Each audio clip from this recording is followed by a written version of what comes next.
Hey everyone, welcome back. आज मैं explain करूँगी के ड्रामा के सिक्स्थ सेंस एपिसोड 7। तो चलिए शुरू करते हैं। एपिसोड की शुरुआत में मिन्हो ईसुल से पूछता है, क्या तुमने फ्यूचर में मुझे देखा है इसीलिए मुझे डेट करना चाहती हो?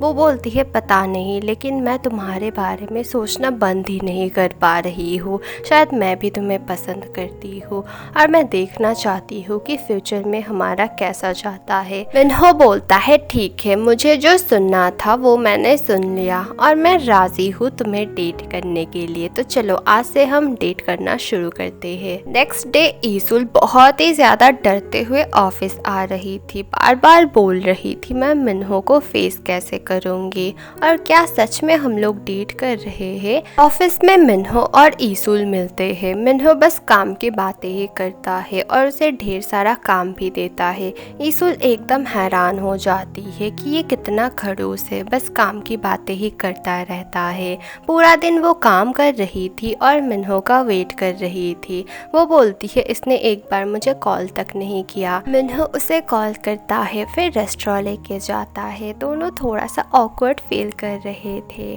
फिर ईसुल उसे एक कॉन्ट्रैक्ट दिखाती है। वो बोलता है वाह, तुमने कॉन्ट्रैक्ट भी बना लिया हमारे रिलेशन को लेके। वो बोलती है मैंने तुमसे ही सीखा है। कॉन्ट्रैक्ट में लिखा था इस रिलेशन को हमें सीक्रेट रखना होगा और हम दोनों एक दूसरे के सीक्रेट के बारे में नहीं पूछेंगे। हम दोनों हर वीकेंड में मिलेंगे। मिन्हो बोलता है ठीक है, थर्ड सैटरडे को मैं नहीं मिल सकता। वो बोलती है ठीक है। ईसुल बोलती है हम इंटीमेट हो सकते हैं लेकिन हम कभी भी किस नहीं करेंगे। वो बोलता है हाँ, मुझे भी अच्छा नहीं लगता कि कोई मुझ पे ऐसे नज़र रखे। वो बोलती है मैं कभी भी तुम पे नज़र नहीं रखने वाली थी किस करके। फिर मिन्हो बोलता है हाँ, इसीलिए मैं उस दिन सो रहा था और तुम किस करने की ट्राई कर रही थी। एक रूल और था, जब हम फ्यूचर को जान लेंगे उसके बाद हम ब्रेकअप कर लेंगे। मिन्हो बोलता है नहीं, ये नहीं हो सकता। तुम्हारे साथ इंटीमेट होने के बाद भी मैं रिलेशन रखना चाहूँगा, लेकिन मैं तुम पे कोई ज़ोर ज़बरदस्ती नहीं करूँगा। अगर तुम्हें नहीं रहना होगा तो तुम जा सकती हो। सेम रेस्टोरेंट पे जियंग भी आई थी क्योंकि उसकी एक मीटिंग थी। वो उन दोनों को देख के एकदम हैरान हो जाती है। वो पूछती है तुम दोनों यहाँ पे क्या कर रहे हो? ईसुल बोलती है असल में मीटिंग थी हमारी इसीलिए आए हैं। मिन्हो बोलता है नहीं, आज हम हमारे फर्स्ट डेट पे आए हैं, हम दोनों रिलेशन पे हैं। और वो बहुत ही ज़्यादा भड़क जाती है। वो बोलती है ईसुल को क्या पता है तुम्हारे सीक्रेट के बारे में? क्या तुमने उसे बोल दिया? फिर भी वो राज़ी हो गई। मिन्हो बोलता है प्लीज़ तुम यहाँ से जाओ। उसका मैनेजर भी बोलता है लोग देख लेंगे, तुम यहाँ से आ जाओ। ईसुल पूछती है मिन्हो से क्या सीक्रेट है? वो बोलता है तुम्ही ने तो बोला था कि हम दोनों एक दूसरे के सीक्रेट को नहीं जानना चाहेंगे। वो बोलती है ठीक है। फिर मिन्हो बोलता है जियंग मेरी सिस्टर जैसी है, इवन मैं तो उसे सगी सिस्टर ही मानता हूँ, हमारे बीच में और कुछ भी नहीं है। फिर वो फ़ोटो दिखाता है बचपन का जिसमें मिन्हो, जियंग और उसके डैड थे। ईसुल बोलती है जियंग को मैंने कहीं पे देखा है। मिन्हो पूछता है क्या तुम आज रात मेरे साथ रह सकती हो? मुझे ना तुम्हारी चिंता हो रही है क्योंकि पुलिस ने अभी तक उस चोर को पकड़ा नहीं है ना, इसीलिए। वो बोलती है नहीं नहीं, मैं घर जा रही हूँ। ईसुल घर आके सर्च करती है, देखती है जियंग 25 साल पहले भी मॉफिक्स ऐड कर चुकी है, इसीलिए उसे लग रहा था इस लड़की को उसने कहीं पे देखा हुआ है। और ये ऐड शूट किया था ईसुल के फादर ने, वो एक डायरेक्टर थे। जियंग तैक तो बहुत ही ज्यादा हैरान भी था और हैप्पी भी था मिन्हो और ईसुल के रिलेशन को लेके। फिर वो पूछता है क्या तुमने उसे अपना सीक्रेट बता दिया? वो बोलता है नहीं, मैंने नहीं बताया। मैं नहीं चाहता कि मेरी गर्लफ्रेंड मेरे साथ अनकंफर्टेबल फील करे कि मैंने उसकी आवाज़ बहुत दूर से सुन लिया है। वो क्या सोचती है मैं जानता हूँ, यहाँ तक कि सेंट से ही मैं पता लगा सकता हूँ कि वो किससे मिलके आई है, इसीलिए सब कुछ नॉर्मल रखना चाहता हूँ। सियोंगताक बोलता है ठीक है, तुम्हारी मर्जी। फिर वो पूछता है तुम्हारे साथ क्या हुआ? सियोंगताक बोलता है हुआ है कुछ, लेकिन अभी मैं नहीं बता सकता, बाद में बताऊंगा। मिन्हो को पिल्लियों का प्रेजेंटेशन बिल्कुल अच्छा नहीं लगता, वो रिजेक्ट कर देता है। पिल्लियों को बहुत ही ज्यादा गुस्सा आता है लेकिन वो कुछ भी कर भी नहीं सकता था। वो ईसुल से मिलता है, वो बहुत ही ज्यादा सैड था। वो बोलता है मैं यहाँ पे बस तुम्हारे लिए आया था, बट तुम्हारे साथ ही मैं काम नहीं कर पा रहा हूँ और सब लोग मुझ पे उंगली उठा रहे हैं कि मैं अच्छे से काम नहीं करता हूँ। मैंने इतनी सारी मूवीज़ बनाई है, सब बहुत ही ज़्यादा हिट गई है, लेकिन एक ऐड मुझसे नहीं बन पा रहा है। क्या मैं सच में यूज़लेस हूँ? ईसुल उसे कुछ डॉक्यूमेंट्स देती है और बोलती है ये देखो, जीयंग 25 साल पहले भी मॉफिक्स ऐड कर चुकी है, तो तुम्हें जीयंग को ध्यान रखते हुए ही अपना ऐड कॉन्सेप्ट रखना होगा। फिर पिल्लियो जीयंग के ऊपर का गुस्सा साइड में रख के उसे कॉन्सेप्ट बना के बहुत ही अच्छा सा प्रेजेंटेशन रेडी करता है। फिर मीटिंग में भी सबको बहुत ही ज़्यादा पसंद आती है। पिल्लियो बोलता है ये आइडिया मुझे दिया है ईसुल ने, और ईसुल आज रात भर मेरे साथ काम करने वाली है। ये सब सुन के मिन्हो को तो बहुत ही ज़्यादा गुस्सा आता है। स्योंगताक होबो को बहुत ही ज़्यादा क्वेश्चंस पूछ रहा था, अगर थोड़ी सी भी गलती हो रही थी तो उसे वो डांट रहा था। स्योंगताक की इस बिहेवियर को देख के होबो बहुत ही ज़्यादा हैरान हो जाती है। होबो बोलती है ये तो मेरे पीछे ही पड़ गया। जूनियर डॉक्टर आके बोलता है मुझे पता है तुम दोनों में कुछ चल रहा है। वो बोलती है नहीं, कुछ भी नहीं है, मैं तो उसे जानती तक नहीं हूँ। पिल्लियो और ईसुल काम कर रहे थे। ईसुल पिल्लियो के चीज़ों को देख रही थी। पिल्लियो आके बोलता है क्या हम सेकंड डेट पे चले? वो बोलती है मुझे तुम्हें कुछ बताना है, मैं और मिन्हो डेट कर रहे हैं। वो तो बहुत ही ज़्यादा हंसने लगता है। वो बोलता है तुम और मिन्हो, मैं कभी भी नहीं मानूंगा। तुम्हें याद है ना तुम उसे कितनी गालियाँ दिया करती थी? फिर पास्ट के सीन्स को दिखाया जाता है कि वो कितना चिल्लाती थी मिन्हो पे और उल्टी सीधी गालियाँ दिया करती थी। इवन गाना भी बनाती थी उल्टी सीधी उसके ऊपर, और पिल्लियो भी उसका साथ देता था।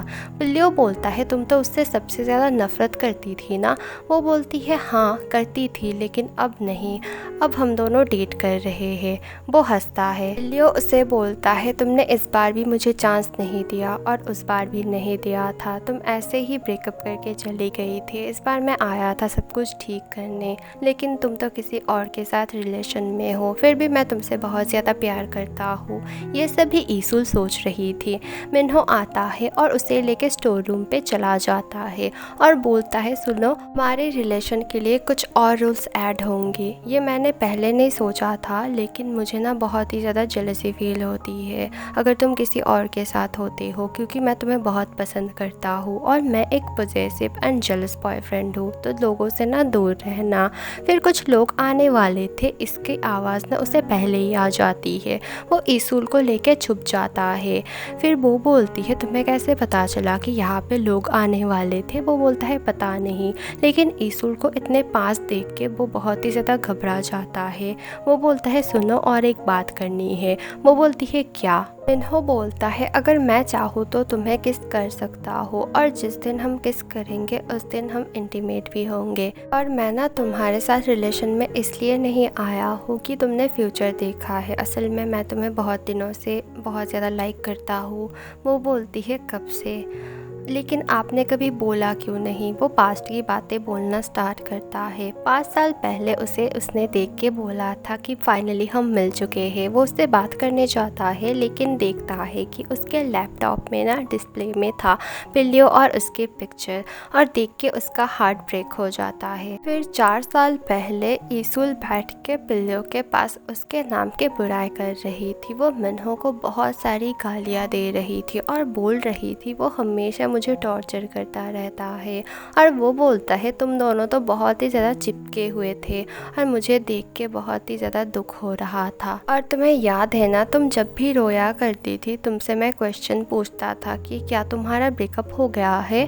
तुम एक दिन बोलती हो हाँ मुझे तो बहुत खुशी होती है। फिर तुम्हें मैं रेस्टोरेंट लेके जाता हूँ, तुम बहुत ही ज़्यादा रो रही थी और तुम बार बार बोल रही थी तुम अब कभी भी किसी को डेट नहीं करोगी और तुम हमेशा काम करना चाहती हो। मैंने तुम्हें बार बार मना किया, लेकिन तुमने उल्टा मुझे ही डांटा। फिर मैंने सोचा कि तुम्हें सिंगल ही रहना होगा। फिर 2 साल पहले मीटिंग होती है, वहाँ से सब लोग निकल जाते हैं, लेकिन मुझे लगता है कि तुम अंदर ही रह गई हो। मैं जाके देखता हूँ कि तुम बेहोश हो गई थी। तुम्हें जब होश आता है तुम्हें इमोजी बोलती है मिन्हो तुम्हारा बहुत ख्याल रखता है, तुम उसे डेट करो। मैं बाहर से सुन रहा था। तुम बोलती हो उसे डेट करने से अच्छा तो मैं खुद को जला ही ही लूँ। ये सुनने के बाद मुझे बहुत बुरा लगा और मैंने सोचा कि फ्यूचर में हमारा कुछ भी नहीं हो सकता। फिर मैंने सोचा कि मैं दूर ही रहूँगा, अच्छा रहेगा। सुल बहुत ही ज़्यादा ऑकवर्ड फील करती है। फिर वो बोलती है वैसे आप क्या एलियन हो? मुझे लगता है आपके पास ना सुपर पावर है। वो बोलता है सुपर पावर मेरे पास नहीं, तुम्हारे पास है, क्योंकि तुम फ्यूचर देख सकती हो। फिर वो बाहर से चला जाता है और ईसुल हैरानी से सब कुछ सोच रही थी। मिन्हो जियोंग से मिलने आया था। वो बोलता है मेरे लिए बस तुम मेरी सिस्टर ही हो। वो बोलती है लेकिन मैं तो तुमसे बहुत ही ज़्यादा प्यार करती हूँ। वो बोलता है नहीं, मैं अभी ईसुल को डेट कर रहा हूँ। वो बहुत ही ज़्यादा हंसती है, बोलती है हाँ कर लो, मुझे पता है 2 दिन की रिलेशन है, फिर तो ब्रेकअप होना ही है, इसीलिए मुझे कोई फ़र्क नहीं पड़ रहा है। वो बोलता है नहीं, हमारा ब्रेकअप नहीं होगा। वो बोलते हैं मतलब ये कैसा रिलेशन होगा?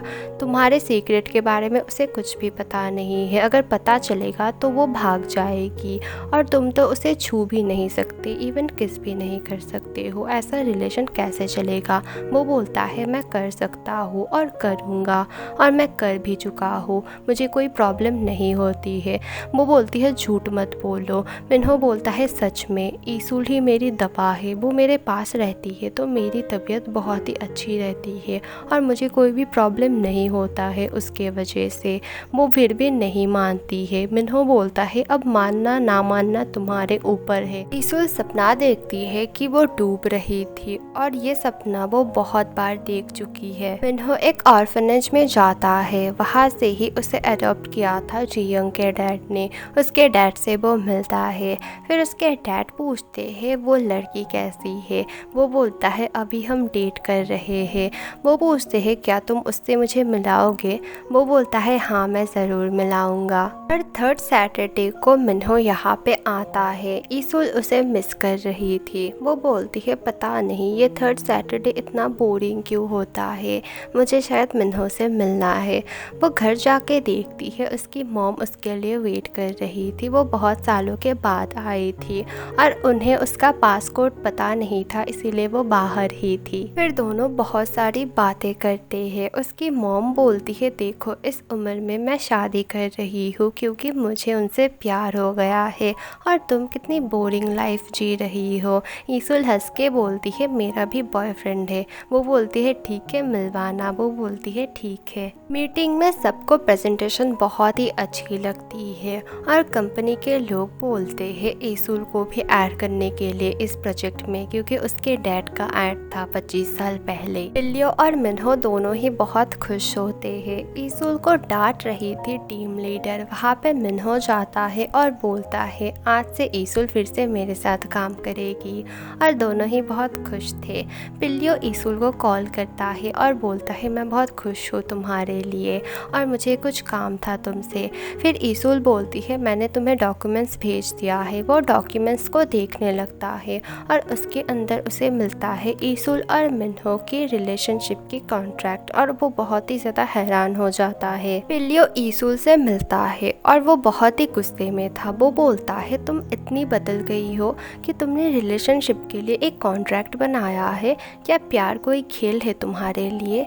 तुम इतना कैसे बदल सकती हो? और हाँ मुझे पता है रीज़न सेम है ना, जिस रीज़न की वजह से तुमने मुझसे ब्रेकअप किया था उसी रीज़न की वजह से तुमने मिन्हो के साथ रिलेशनशिप में जाने का ठीक किया है। वो बोलती है हाँ। फिर वो पूछता है क्या हुआ, आज तुम्हें बताना ही होगा मेरी गलती क्या थी। फिर वो कुछ नहीं बताती है। पिल्लियो बोलता है पता है मुझे ना पता था पहले से ही कि तुम फ्यूचर देख सकती हो। एपिसोड 7 यहीं पे ख़त्म होती है। अगली वीडियो बहुत जल्द आएगी, थोड़ा सा वेट करना। Thank you for watching, bye.